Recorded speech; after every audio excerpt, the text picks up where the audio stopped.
माता रानी को बहुत मानती हूँ, तो मुझे ये था कि मेरी बाउट नवरात्रों में स्टार्ट होगी तो डेफिनेटली माता रानी ने मेरे लिए बहुत अच्छा सोचा होगा और बहुत अच्छा होगा, क्योंकि मेरे ईस्ट वही है माता रानी।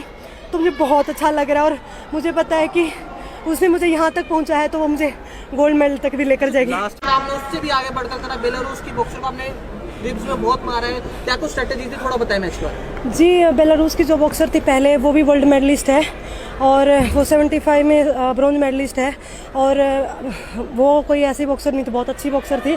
तो मुझे ये था कि जैसे मैं भी अपर कट ज़्यादा मारती हूँ, मेरी पॉजिटिव पॉइंट है, तो उसका भी सेम ही यही था।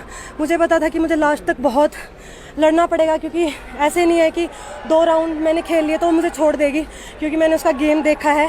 जैसे मैं सामने वाले को नहीं छोड़ती हूँ तो वो भी नहीं छोड़ती है। तो काफ़ी अच्छा रहा उसके साथ बाउट करके और मैंने लास्ट राउंड में मैं थोड़ा सा थका हुआ महसूस कर रही थी, लेकिन यह ऑडियंस इतना चिल्ला रही थी। मेरे कोच जो बट्सर हैं नीचे से इतना स्वीटी खड़ी रहकर पंच मार, खड़ी रह के पंच मार, भाग निकलते हुए मार। तो मैं थकने के बाद भी जब मैं उन लोगों का चेहरा देख रही थी, मेरी फैमिली, मेरे भाई, मेरे हस्बैंड, मेरी बहन आई है और मेरे कोच हैं, उन सब का चेहरा देखा मैंने। हमारे अजय सर हैं जो BFI के प्रेसिडेंट हैं, तो उन सबको मुझसे बहुत ज़्यादा उम्मीदें थी और मुझे ये था कि नहीं, मुझे रुकना नहीं है। अगर मैं थक भी गई हूँ तो मुझे उन सब के लिए मारना है और मुझे जीतना है, और जीतना ही नहीं है। मेरी आज पहली बाउट थी इसलिए थोड़ा सा वैसा लग रहा था, तो अभी आगे जो बाउट होगी वो मेरी इससे बेटर ही होगी, क्योंकि ये मेरी एक पॉजिटिव पॉइंट है कि मैं जितना खेलती जाती हूँ उतना ही अच्छा कर पाती हूँ।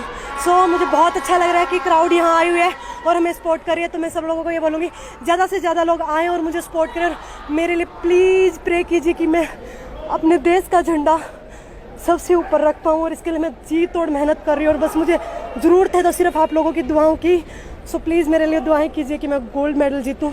Thank you. नवरात्र भी शुरू हो गया तो मैं माता रानी को बहुत मानती हूँ, तो मुझे यह था कि मेरी बाउट नवरात्रों में स्टार्ट होगी तो डेफिनेटली माता रानी ने मेरे लिए बहुत अच्छा सोचा होगा और बहुत अच्छा होगा, क्योंकि मेरे ईस्ट वही है माता रानी।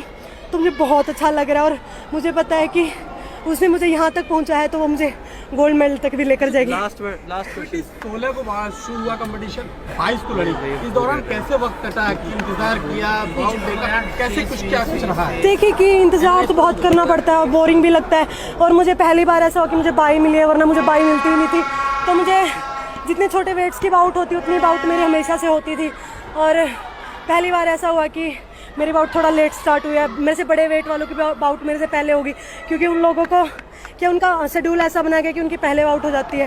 तो फिर ये जो इंतज़ार था काफ़ी बोरिंग रहता है, लेकिन बहुत फोकस्ड रहना पड़ता है और हम एक्स्ट्रा काम भी नहीं कर सकते कि बॉडी थक जाए, और कम भी नहीं कर सकते कि कहीं हम ना थक जाए, है ना।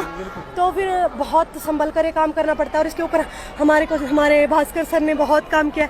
मैं भट्ट सर को बहुत बोलना चाहूँगी, क्योंकि पीछे भी एशियन के टाइम भी इन्होंने हमें कि अटैक स्वीटी, तेरा जो बेस्ट पॉजिटिव पॉइंट है वो अटैक है, तो तुम उसके ऊपर खेलना, और मैं वो खेली। और जैसे डीमा सर ने भी बताया कि आप लेफ़्ट ऊपर लेफ़्ट नीचे ऐसे खेलो, मैंने वो मार के देखा। तो उस टाइम क्या कि कुछ बॉक्सर के ऊपर अप्लाई नहीं हो तो कुछ के साथ अप्लाई था, क्योंकि उसकी हाइट और मेरे पंच से ज़्यादा लंबे थे, तो काम नहीं कर रहा था, क्योंकि मैं ज़्यादा झुकी जा रही थी नीचे मारने के चक्कर में। तो फिर मैंने क्या फर्स्ट अटैक ही खेलना अच्छा समझा उसके लिए, और बाद में निकलते मारना।